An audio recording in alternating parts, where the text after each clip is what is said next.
tell you what, this time of the year, you want to begin to play better and better. And our team showed up today and played extremely well together. You know, a lot of people talk about us being a one horse show, and we're not. And I think you were able to see that today, where we had 20 assists on 30 baskets. That's amazing. So I think you saw us, and we even saw ourselves grow in that aspect of the game. It was a great win for us, because I'm going to tell you, Coastal is a bad matchup for us. They're a bad matchup. You know, with Kanji popping out and shooting that three ball, and soon as we went to man, what happened? She popped out there, poor Malia late, and then she shoots it. But I have a lot of respect for their coach and their team, and they're just hard to guard when they shoot that three ball. And I can't say enough of how proud I am of, number one, our effort. I mean, we got on the floor. Ellie says next time she's going to jump those chairs instead of run into them. But just the effort was very, very good. And I thought, and we talked about what's hard. We had a team meeting on Saturday, and we talked about in life what's hard. What's hard in basketball, what's hard in your homework, what's hard. And it was interesting to listen to them. We had them in small groups, individually talk about what was hard for them. Because I said, no matter what in life, you're going to have hard's there. And I said, when we go to the conference tournament, there's going to be segments of the game that it's hard. But is it really hard, or can you overcome it? And I think today we overcome some mistakes that we made because of that effort. My player is the one last week I wasn't real happy with. She showed up today and had a double-double. She was on a roll for double-doubles. She went to sleep on me. But praise the Lord, she woke up today. This is Jacoria Bracey. And I'll say it again. She had a double-double. Okay, we'll open up for questions. Go ahead, Paul. Coach, it's Paul Chestnut for Fox Sports Pensacola Radio. You said stuff is pretty hard. Second half, it looked pretty easy out there. What did you like about your team in that second half to finish the game off and win big? You know, when we played well. You know, they cut it to 10 there. That we got up 13, cut it to 10. I just didn't want to get any closer, because with that three-ball shooting, they back in it in a hurry. And so I think when you look at how much better we played third and fourth quarter, I think we played with a lot of poise. We've talked about what is poise. What does poise look like? And I think this team today showed us poise. We were patient offensively. Again, I think in the third and fourth quarter we might have had 2 bad possessions offensively where we just rushed. Because I'm a believer that you got to manage that clock late. You got to manage the clock late. You got to eat it up. And I think that in that fourth quarter, that's what we did a really good job of, was managing the clock.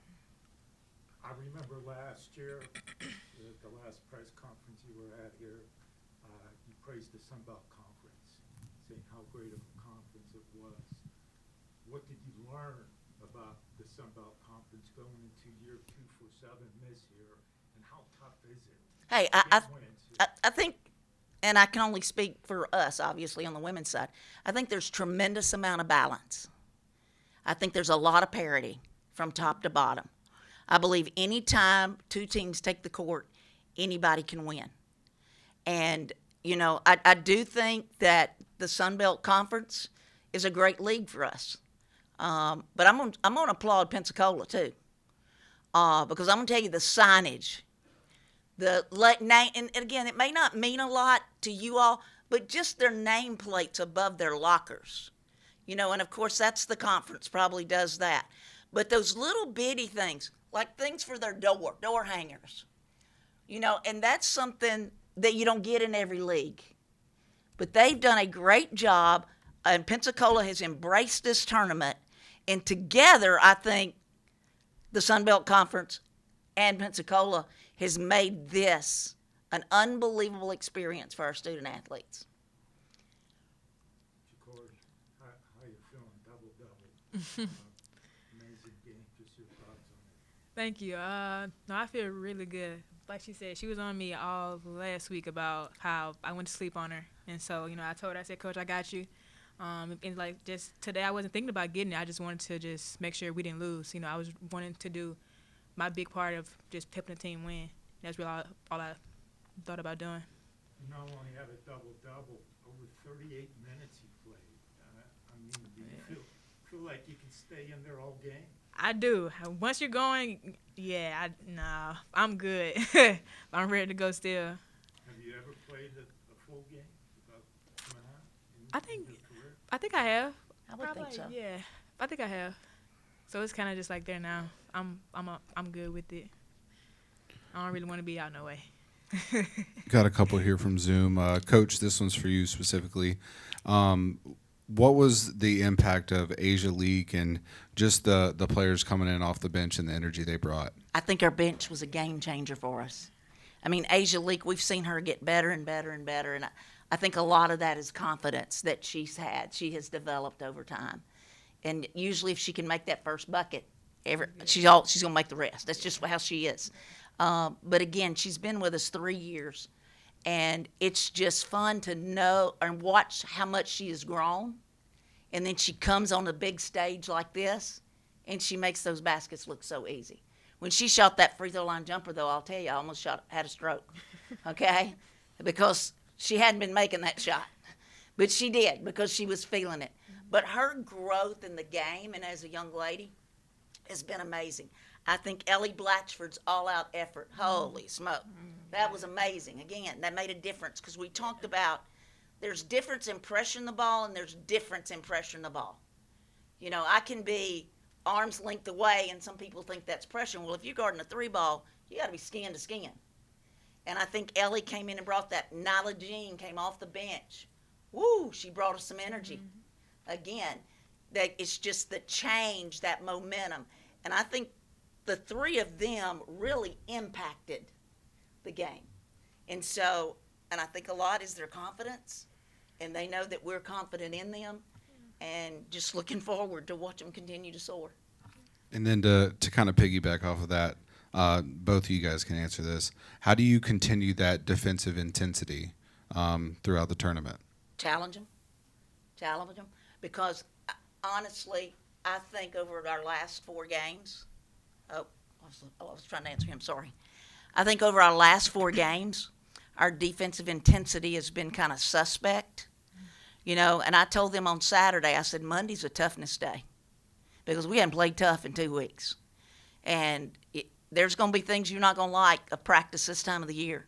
But we've got to reach back down within us and find toughness. And I think that today you saw them. They played with a sense of toughness. I mean, we were getting rebounds and people snatching the ball from us. You can't let that happen when you're in a do-or-die situation. And so, again, I think Monday helped prepare us today just because of doing toughness drills. Yeah, well, just for me, we look at defense as that's our butter, and so whenever we're like playing it, we like use it to win our games. Honestly, you know, offense is always gonna come, but defense we take that all the way to heart. So. Yeah, go ahead, Paul. Coach, you got James Madison on campus. Your thoughts? They're good. You know, we played them at our place relatively close.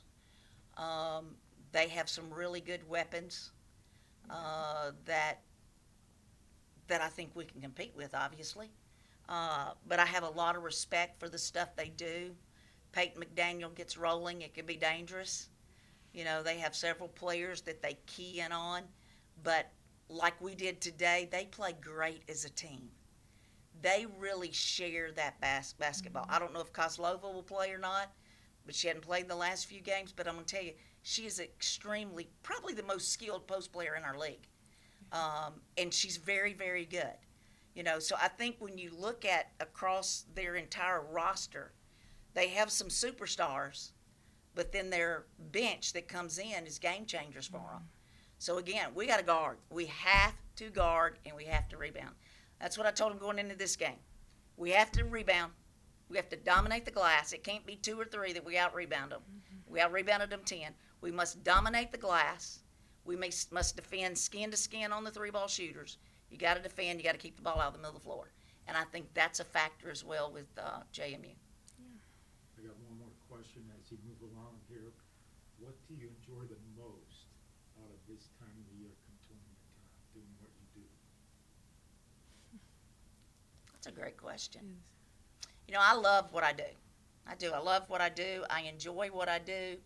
I do think this time of the year gives you a little different juice. Your adrenaline's pumping a little bit more. And you want to make sure, as a coach, you want to make sure you've done everything to prepare your team so it's not going to be something you did goofy. Okay? You know, you got to make sure that you plan every opportunity. And to me, honestly, I get excited when I watch game film. I'm like, ooh, yeah, we can do that. Or we can do this. But the adrenaline rush separates this time of the year. I mean, I loved it as a high school player. I loved it as a college player. I love it as a coach. And, you know, there's going to be a lot of basketball on TV, and hopefully we're playing some of it.